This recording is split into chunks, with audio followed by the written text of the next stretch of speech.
Okay, my friends, it is time. We are going to program, finally, Pong in Python. Are you ready? Can you believe it? We have made the pieces. We've made the paddle. We have made the ball. We just gotta hook them together now. And that is all. Okay, so another thing, surprise, this making Pong is going to be your last programming assignment. So all you have to do is follow me in this lecture, and you have something that will get you full credit. You can go crazy and do extra stuff if you want, but as long as you do have the same functionality in your Pong game as I implement in this lecture, you are good to go. Okay? That does mean, though, that I'm not going to be giving you the files from this lecture. So I'm going to make the game, but I'm not going to give you that file, because then you can just turn that in, right? You're going to have to watch the lecture. So without any further ado, let's get started, and let's make Pong. I have essentially one very large slide, and that's because most of the work today is going to be in code. We're going to be talking about code, changing it slightly. It'll all come together, though. So I've got a bunch of stuff. Here is the paddle from last time, and here is the 2D bouncing from last time. So these are the things we need, right? We got the bouncing ball. That is that's the Pong ball. Then we got the paddle. Here it is, going up and down. Look at it. Cool. And it's stopping at the walls. It's beautiful. So we just need to put those together, and we have Pong. So I think what I'll start with is the paddle. I'm going to take that and paste it into my pong.py file, which I'm just going to save on my desktop today. And so this is just the same file. It's just the paddle only right now, but we will introduce the ball in a second. So let's first get back into the swing of things. Remember what is going on with that paddle. So we want the turtle, which is the paddle, to stay within this square, this bounding square. So it can go up only so much and down only so much that it stays inside the range. It can't go outside, okay? That's the idea and the hope. And the way we took care of that was in our move up and move down. When we tried to move up, for example, if we went too far, even though the square is like this is the line y equals positive 200, the turtle is still outside of that if its y is greater than just 140, because the turtle's coordinates are relative to its center. So if we let the turtle, which is the paddle, get to 200, it's going to be outside the it's going to be outside the edge of this little box. So we don't like that, and so we got to bring it in and make sure that it can only get up to right there. Yeah. That is the idea, and we use those if statements. We did the same for if the turtle tried to go a little too low. We gotta clamp it back in to the bounds of the screen and make sure that it stays inside that way. Okay, so that's the idea. And we've got the key presses. The turtle's listening for those keys to be pressed. We are good to go. Okay. What we need to do now is a few things, because we need the paddle and the ball to be in the same program. But the turtle is the paddle. What? Oh wait, the turtle is also the ball. Oh no. So what are we going to do? We can't have them be both at the same time. That's impossible. Luckily, what we can do is make multiple turtles. Okay? So if I show you that in the documentation, they say like turtle, like this somewhere. Yeah. This is how you make a new turtle, and secretly you have to put turtle.turtle up in here unless you do something special. And it looks like this documentation page has done something special. So don't worry about this. This is essentially what we're doing, but we also have a turtle dot in front of this. So this is how we'll do it. We will say, let's make a new turtle and call it paddle. This is like this line right here. This like births a new turtle, and it puts it into the variable called paddle. Okay? And so we have a separate turtle sitting in the paddle variable. Does that make sense? That is the hope. That is the idea. So instead of saying turtle.goto, turtle.whatever, we'll say paddle.goto, paddle.whatever. Okay? That is the idea. So we're going to do that. And then we are almost there. All right, so we're going to make, instead of saying turtle everywhere, we're going to make a new turtle called paddle and say paddle everywhere. Okay, so let's change all this. So make a new turtle and call it paddle. So paddle equals turtle dot turtle. That's how you make a brand new one. Call it paddle. Okay, and just for fun, it can start out being a turtle, even though we're going to change it to a square later. So the first thing that we do is draw a rectangle, and we might as well use the paddle for that. He's sitting around. So I'm just going to change turtle everywhere here to be paddle. Eventually, we'll get to the end of this. And then we have draw a rectangle, which will draw that rectangle. And then we want to change the paddle into the paddle shape. We got to make it a square. Change its fill color. Change its size. Make it go up. Go to its first initial spot. If you want to move something, we're moving the paddle. Okay?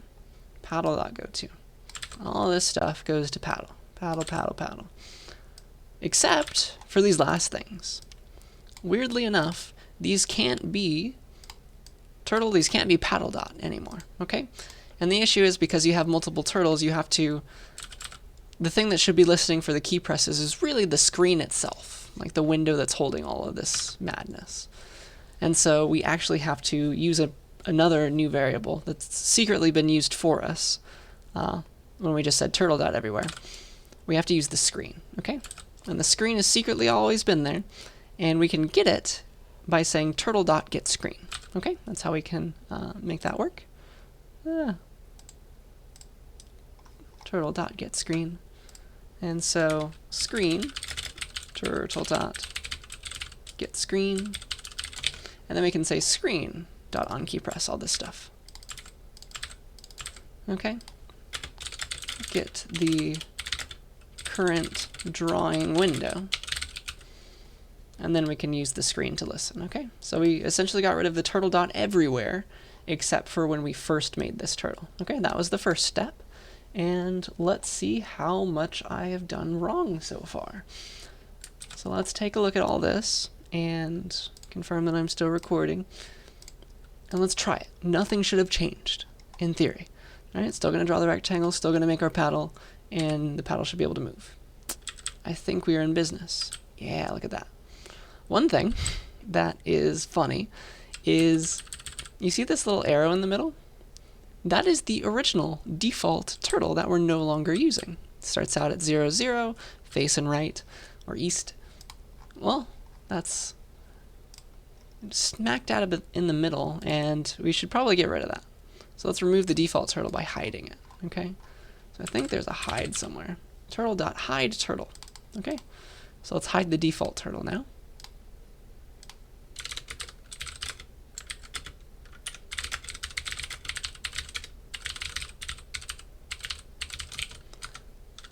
And we're going to draw the rectangle with the paddle, because why not? And so this hide turtle hid that little arrow, which was the original default turtle. Now he's there, but he's hidden. Okay, and now we have just the paddle right now. Okay, and so we did all this work just so that we could finally have multiple turtles, have a paddle and the ball. Okay, so let us add the ball. It'll be like ball equals turtle.turtle. Does that make sense? That shouldn't be too bad. I'm going to say ball equals turtle.turtle. Make a new turtle and call it ball. Yeah? And so now, we have a lot of things to do. We have to combine programs now. We had the Pong program, and we also need to add this 2D bounce program, right? Which was essentially the ball. We have a draw rectangle function, which we already need, which we've already changed. It's already over here, working properly. Bounce if hit wall, that's a new one. Let's add that. Let's add that right here. And okay, we're gonna have to change this turtle in a second, but don't worry, we'll get there. Let's see here. We've got the draw rectangle already. we're going to have to make the ball also a square. So I don't know, maybe we should do that now. Ball.shape equals ball.shape square. Ball.fill color pink. Well, we don't need them both to be pink. That might be confusing. So maybe we'll make the ball blue. Ball.fill color blue. And make it a bit larger. Ball, all this stuff.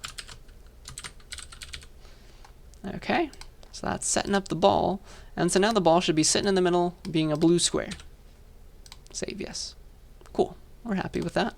All right, now we need to move the ball into a random spot in the bounding box. And so maybe we can put all the ball stuff down here or something.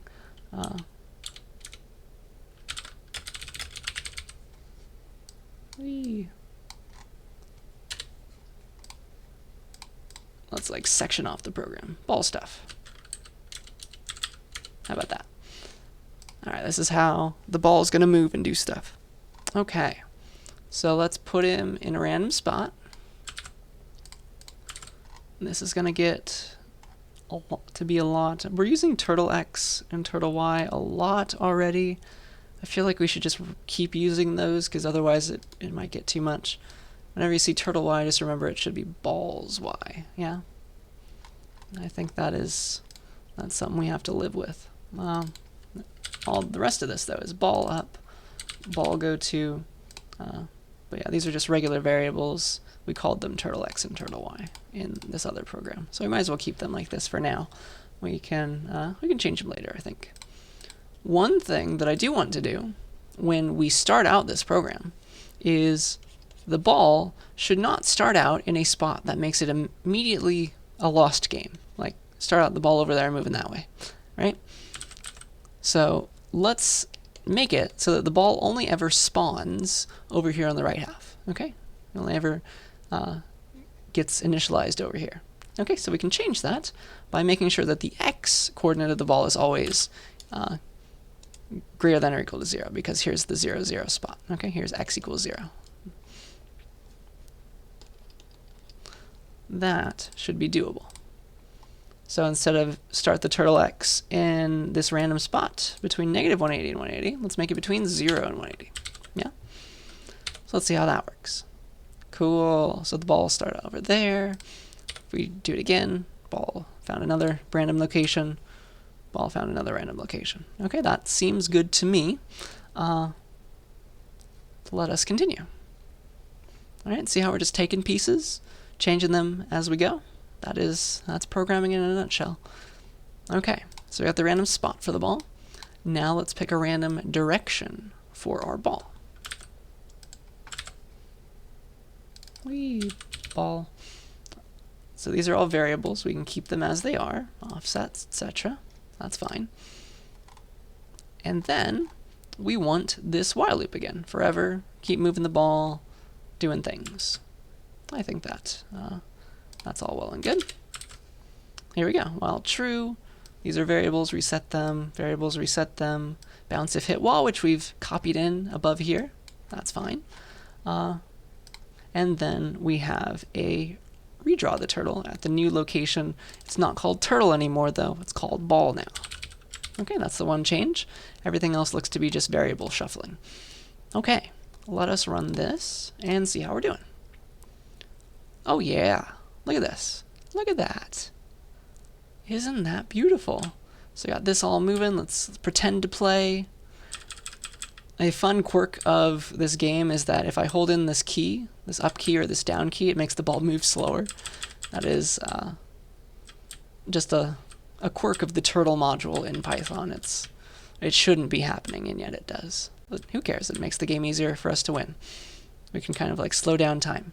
So I guess the last two things we need to do are hook it up so that the ball can bounce off of this paddle, and also hook it up so we can lose the game, right? I should have just lost there, right? So we can hit it, or if we miss, we lose. Okay? That is the idea. So this is what we must do now, but this is a great start. Okay, so we got Pong.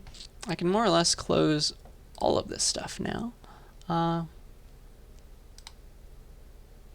Is there a find and replace? Because we might actually want to deal with that right now, so that might make me a bit happier to say, instead of like turtle X and turtle Y, say ball X and ball Y, because that would, I think that would make me much happier. Let's replace turtle X with ball X. Yeah, everywhere. And then let's do replace turtle Y with ball Y everywhere. Oh, that makes me so happy. Look at that. And instead of ball width, maybe we can say, or sorry, turtle width, we can say ball width. Edit, replace, turtle width, ball width. Oh, yes. Yes, let's see if that ruined anything. It appears to be okay still. I think that was just because I stopped it, right? Yeah. That's not a real error. It's just because I closed the program. Yes. Okay, it's still happy, and now I get to use ball variables all over the place, which I'm very, very excited about. Okay, so now it's time to both end the game and then bounce off the paddle. I think ending the game is probably the easiest thing to do now, so maybe we can do that first. Okay, if the ball ever hits the left wall, it's game over. And what we can do is change while true to like while is game playing or something. Like, what's a good name for this? While is game over. Something like that. Okay? Let's make that variable. So what we're doing right now to move the ball, right? What we're doing right now to move the ball is way down here. It's this while true. It's this forever loop. Forever the ball is going to move. We need to stop this ball from moving sometimes. Okay? And the easiest way to do that is to say, okay, while while the game is not yet over. We can say that. All right, so we can make a variable that says, that keeps track of whether or not we've lost yet. So is game over should start out false.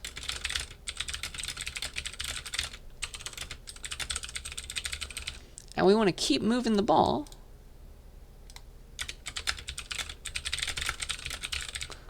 and bouncing off things, if necessary, as long as the game isn't over yet. Isn't that nice? So this just gets changed to while not is game over. Because remember, the not negates this. And it's like, okay, while the game is not over. That's essentially how you can read that in your mind. And then, to stop the game now, we can just change this variable. You see that? That makes it beautiful. We can just make it say, yeah, it's true. And that'll mean that it's going to say while not true. Oh shoot, that's false. So I'm going to stop this while loop and go way down here, game over. We can print game over. Something like that, okay? Once we get out of the while loop, the game must be over now, because we continue it as long as the game's not yet over.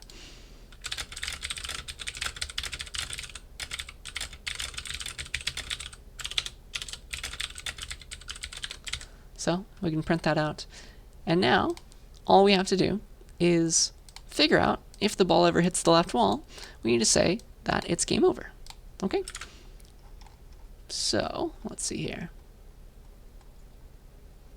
Where's the wall bounce? Okay, here's bouncing off walls.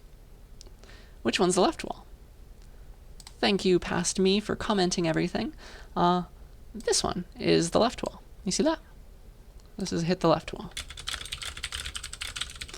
And of course, this one is hit the right wall. If we ever hit the left wall, we want to stop the game, okay? This is game over. Instead of bouncing off this left wall, we better stop that game, okay? Game over. So is game over should now be set to true, okay?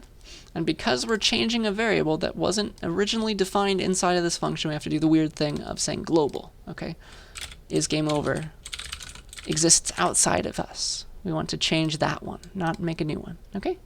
So that's what we'll do. We'll say stop the game, is game over true. That will make this loop stop, okay? Because is game over will be true, not true is false, while false, well, that just stopped the loop. Okay, it won't do its condition anymore. So now, once this hits the wall, bam, done, and it's going to say, in theory, it should say game over somewhere. Did I scroll a bit too far? There we go. It says game over. Isn't that nice? And so, that's it. It's almost it. Once we lose the game, bam, it says game over. Isn't that fun? Okay, so that is almost the game, right? The only last thing we need to do, and it's the hardest, so that's why we saved it till the end, is bounce off the right side of that paddle. Okay, that's what we want to do, is bounce off the right side of that paddle. We must do that somehow. Okay. So let's do this. I guess there are a few things that we could do here. We could say bounce if hit wall, and we might as well make a new function that says bounce if hit paddle, right? Make a bounce if hit paddle function. I wonder if I can keep this all in the same line so that it doesn't make this tiny font for you guys. Yes? No? Maybe? Can you try? Try to... Darn, I think it's not going to work.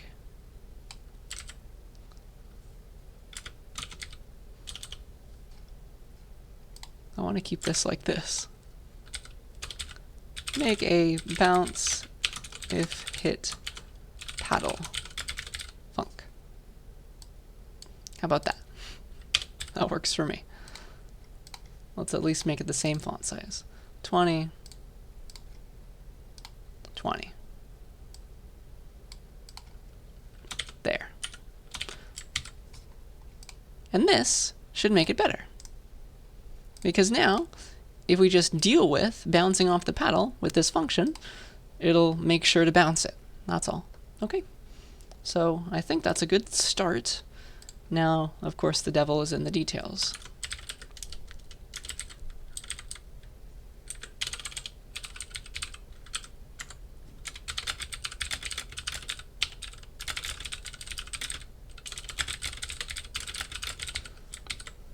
So, the idea for bounce if hit paddle is very similar to bounce if hit wall, more or less, but it's all relative to the paddle, yeah?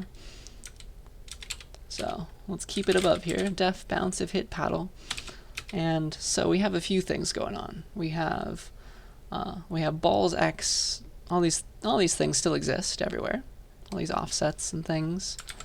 That all needs to be there. And the game can't end in this function. It's only if it hits the left wall, so we don't need this one anymore. So we've got all these. Let's just reuse them. And then we also need to get the location of the paddle, okay? The location of the ball is already here in these variables. Okay, so we need to get that location. It looks like this dot pause thing. So instead of paddle dot pause, we'll say ball dot pause. Oh, sorry, no, we did want paddle dot pause. Excuse me. So that was the perfect thing already. Location of the paddle. Excuse me. We got the ball already. We want the paddle's position. All right. That was hard enough. So let's just call it paddle x and paddle y. And now here is the trick. We just need to use these four variables somehow. Ball x, ball y, paddle x, paddle y. What do we do? Okay? And this is the hard part. All right? So here's the paddle. And we need to know right now, here's its xy. We need to know how tall it is right now. This is very important. We need to know how much in this direction we can go, how much in this direction we can go, because we need to know, like, what is all this stuff right here? What coordinates are those? So we need to figure this out. Okay, so let us go back here to this.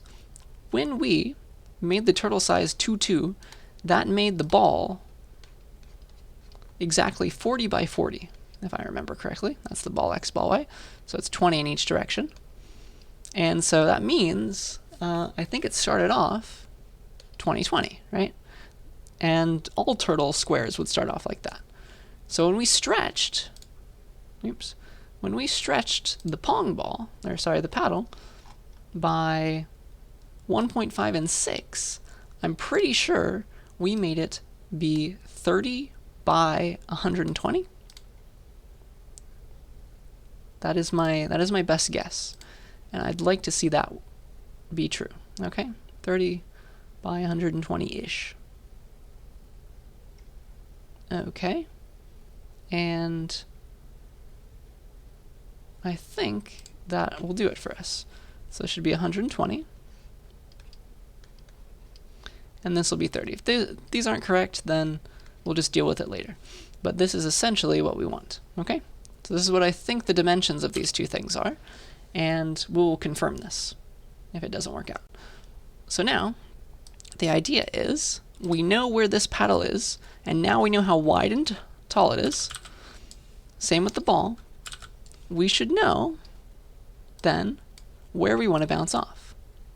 So we want to bounce when they're right there, touching each other. So how do we know when they bounced? Well, we need to deal with this. We need to make sure that the y values of the ball are between here and here, right? That's the idea. And then we want to make sure that the x value of the ball is exactly this. You see that? That is the hope. So I think we want to know the following, okay? The ball touches the paddle when the following is true. So the ball's, let's see, the ball's x should be, well, equal to, or maybe it went a bit too far. It could be less than or equal to as well. That's fine. Let's just check for less than or equal to then. Right now I'm checking to see if the ball has like passed this x threshold. This is x equals something. And we need to figure out that something, okay? So ball's x is less than or equal to, and now it's something involving paddle's x. And these widths right here. They're touching. We know that they're touching if the, let's see, the ball's x plus the paddle's width over 2 plus the ball's width over 2 equals each other, okay? That is the idea. If you add the two half of their widths, this should be the same spot. You see that? The same x value. That is the hope. So this is how we can do that. We can say ball's x plus half of its width, let's say.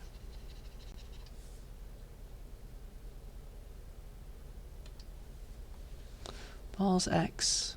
No, I think less than or equal to is fine. It's paddle width. Might as well use paddle x to start. I'm thinking of this as we go, so that's why I'm talking to myself right now. Okay, this is how you program. You just whiteboard it yourself until it makes sense. So ball's x is less than or equal to paddle's x, and then we want to, I think we just want to add those two half widths. So that's 15 plus 20, and that should be the cutting point, right? The cutting off point. Paddle x plus 15 plus 20. That's half of each of their widths. So I think that is good for the x's, but that's not the whole story, because the ball might be down here, might be right here, but we're about to lose the game. You see that? See why this condition is not enough to tell us that we're touching the paddle. We then need to deal with the y coordinate of the ball, okay? And this one's going to get a bit interesting, because where do we want to bounce off? Is this okay? Is it okay to bounce off right here? Do we need it to be full on? I think this is okay, right? So if it's just touching it barely, I think that's fine. So that makes it a bit trickier, okay? So we want it to be able to touch the paddle right here with its y value and for everything to be okay. So again, what in the world is this y value? Ball y should be less than or equal to what? What is the y value of the ball right here relative to the paddle?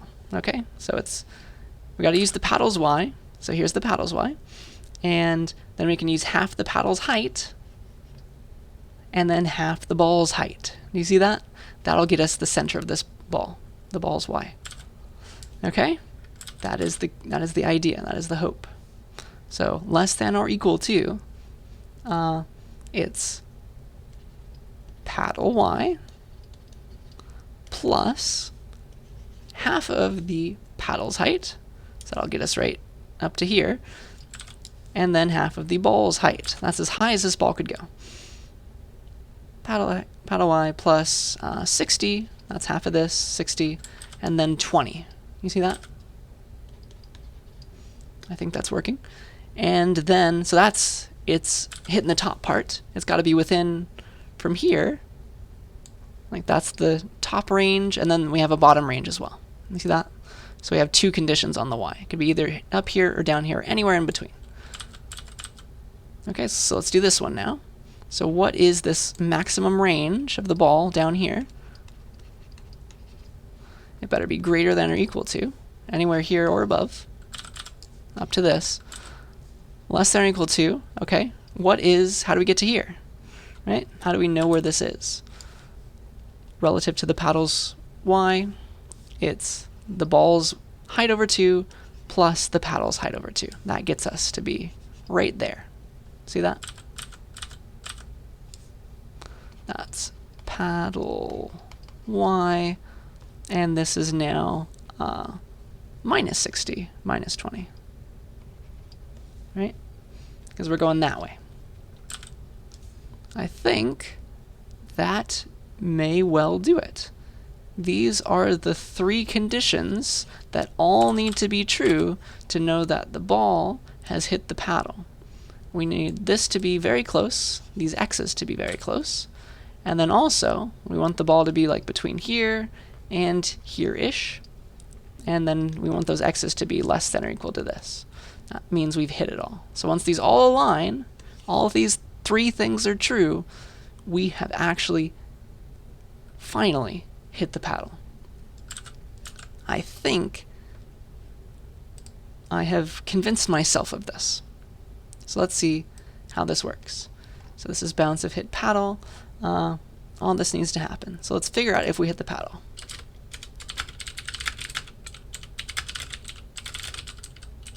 So did we hit paddle? Just make it a variable. It's equal to, well, these three things anded together because they all have to happen at the same time. So we and them. So it's the first one, ball x less than or equal to paddle x plus 15 plus 20, and then we'll do this one, ball y less than or equal to paddle y plus 60 plus 20, and ball y is greater than or equal to paddle y minus 60 minus 20. Okay, so this is our big variable that indicates whether or not we hit the paddle. Okay, and if we did, we just bounce off.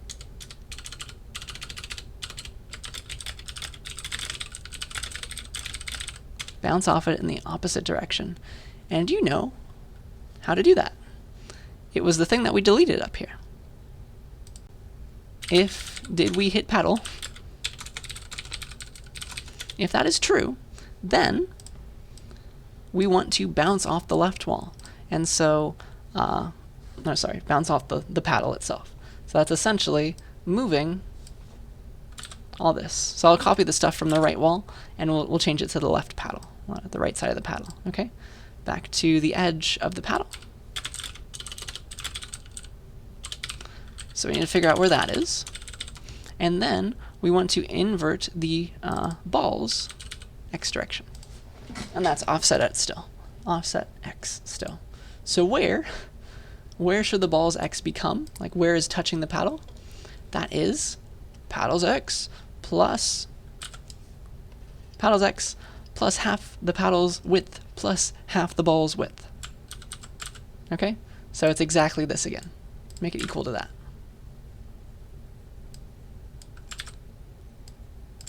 Please yell at me if you have any questions about this. This is obviously the hardest example, the hardest program we've done so far. It's got a lot of moving pieces, but I've tried my best to explain them, and hopefully they are kind of intuitive. Please yell at me if you have any questions at all. And so this is figuring out if we hit that paddle, and if we did, we're going to bounce it off, move it to be on the edge of the paddle, and then change the offset X, which is going to bounce off, right? Because if you're coming this way, you're ending up that way, and that just means invert the X offset. X offset was going that way, now X offset is going that way. That is the idea. So I think that did it. Did we already call bounce if hit paddle? Yes, we did. I guess this is the moment of truth. Let's see how badly I've messed it up so far, because I've added a lot of stuff. So let's see if we can run this, and okay, cool. Yeah, we have invalid syntax. So one thing that Python doesn't like is all this stuff on multiple lines. Even though it looks very clean to us, Python is not having it. What you can do to have multiple lines that look like this is you put a backslash before the line ends, and that's how you can get away with not having to put all of this on the one big long line that extends to the right. Okay, so that's the first thing. How about this? Whoa. Can we still lose? Yeah. Hey, I think it works. Let's try it again. Again. Okay. Again. Yeah. Okay. Let's see if we can hit the very tippy bottom of it, like just like that. Yeah, we could. Look at that tippy top. No, I didn't get there in time. That ball's never gonna get to us. Okay. Try again. That one is also going to have a hard time. Let's try again. The ball's direction is having a bad day. I think if it's supposed to be random, right? If we try it long enough. There we go, there we go. Yeah, I think it was off the edge, so that should work. Yeah? I think it's moving. I think it's happy, and I think we're actually playing Pong, guys. It was all worth it, wasn't it? So, I think that's all, unless I've horribly forgotten something. We're bouncing off the bottom if we can, and the game ends. And I think that's it. If you find any bugs, let me know. But I think that's all. Okay, so we've come a long way. We started with all the paddle stuff, just moving it up and down. We copied in that program. We drew our screen. We added the bounce if hit wall, which works on the ball. And we added a bounce if hit paddle because we noticed that works very well like that. It took quite a while, a lot of thought on my end to figure out how we know when the ball has touched the paddle, but that paid off well, right? This is very clean looking, even though it took a while to get us to that point. And then we just have one simple if statement that deals with all of it. And so all this is like setting up the paddle moving,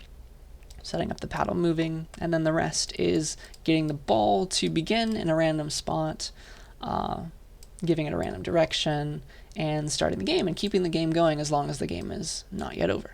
Okay? So I think that is officially all I have for you. This is the Pong program. We've done it. We did it. We got all the way to game over. And this is essentially your programming assignment. So let me go there and just show you what you need to do. It's all essentially this, right? So you're going to implement Pong, you're going to follow my steps, and you can change it as much as you want as long as you keep all the stuff that I've already added, okay? You could like add another player if you really felt like it, but this is plenty. So yeah, just upload a video of you getting this working, and that is your final programming assignment. Okay, so that is everything I have for you. Please yell at me if you have any questions about this program. It was very complicated, I know, but hopefully it's quite satisfying to see it work like this. Okay, so that is all I have for you. good luck, and I will see you later.